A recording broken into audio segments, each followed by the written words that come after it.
PSVR 2, our honest review. The PlayStation VR 2 has been developing for some time and we know it will be released early next year. But aside from that, Sony hasn't released much information about its upcoming VR headset until now. Sony recently allowed a few press outlets to test the PSVR 2. We were just as eager to hear what the hands-on testers thought.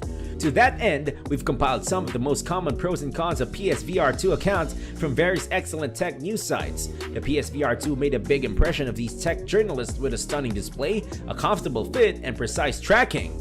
On the other hand, the PSVR 2's wired design remains a disadvantage, and there's still a lot we don't know about the device, from its launch library to its price, both of which are important considerations when deciding whether or not to purchase a VR headset.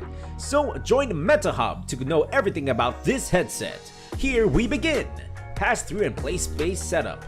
Pass-through video, which allows you to use the headset's cameras to look out to the real world and easily define your play space boundary, is a nice quality of life improvement on PSVR 2. In addition, the pass-through video view on PSVR 2 is noticeably higher resolution than in Quest 2. However, it remains black and white and needs to maximize the headset's display resolution. The PSVR 2 PlaySpace setup process is similar to Quest 2's. You can draw an outline within your headset to set your boundary. Furthermore, the headset scans the environment around you to make an initial suggestion for your play space, which you can then expand or refine as desired. Impeccable controllers and tracking. PSVR 2 is finally adopting industry-standard motion controllers, benefiting developers and users. For example, VR games will no longer need to create abstract control schemes specific to PSVR with a thumbstick, buttons, grab button, and trigger on each controller. And developers can expect every PSVR 2 user to have a pair of controllers, unlike the first headset's PS Move controllers. Those watching this video will notice that we say grab a button rather than a grab trigger. Indeed, the PSVR 2's grab button is a binary button rather than an analog trigger. We prefer the latter because grab triggers are easier to maintain depression when holding virtual objects. So far, we haven't encountered any major issues with the grab buttons on the PlayStation VR 2 controllers. Still, they may be a little annoying in games where players are expected to hold the same object for extended periods. The controllers also have the same reactive triggers as the PS5 controller and rumble haptics in the handles. The demos we saw didn't give us the impression that either the reactive triggers or the handle haptics were particularly well implemented.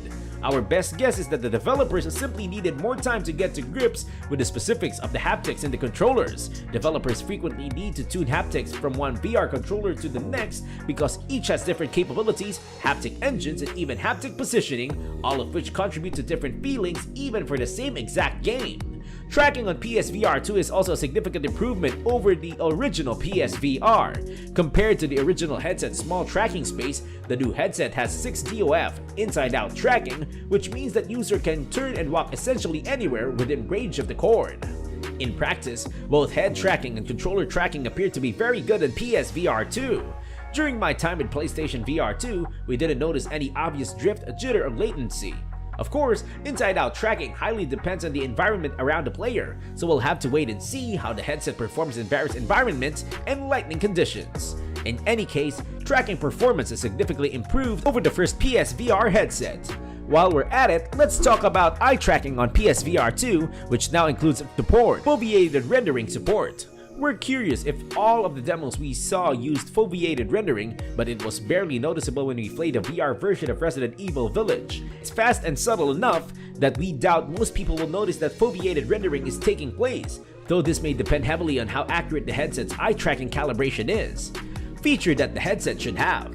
PSVR 2 now supports eye tracking and IPD adjustment, for example, and we're pleased to report that Sony has developed a simple in-headset calibration tool that would assist users in dialing in their ideal IPD and even ensuring the headset is properly seated on their head.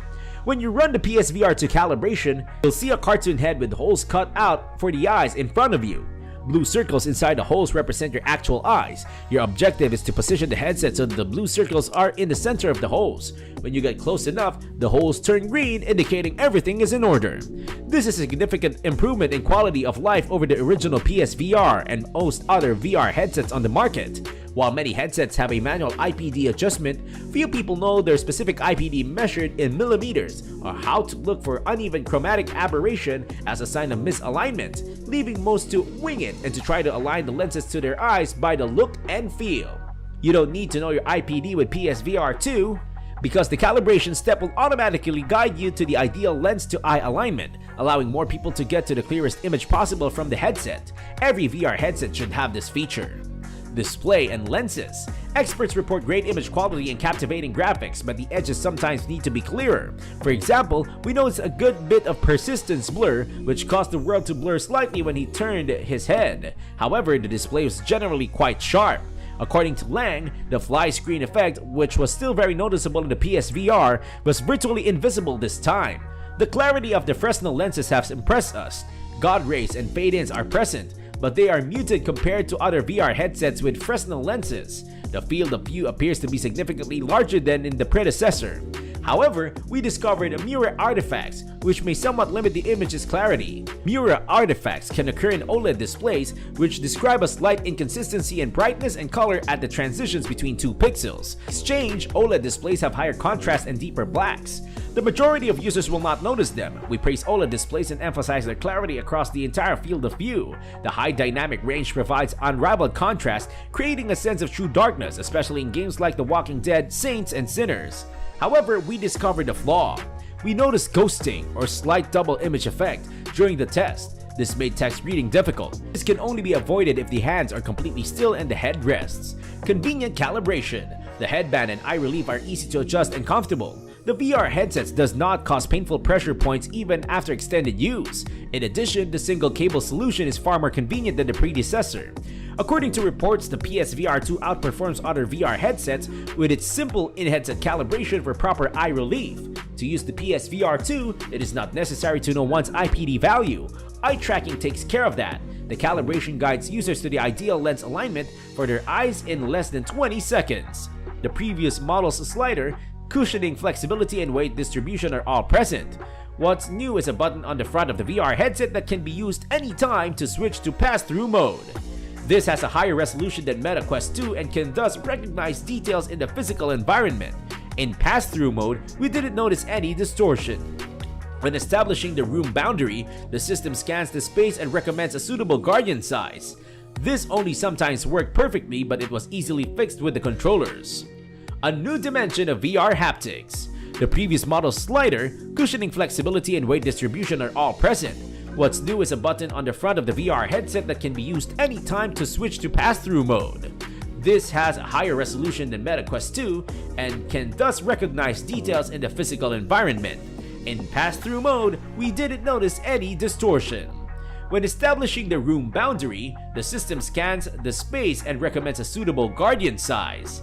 This is only sometimes worked perfectly, but it was easily fixed with the controllers.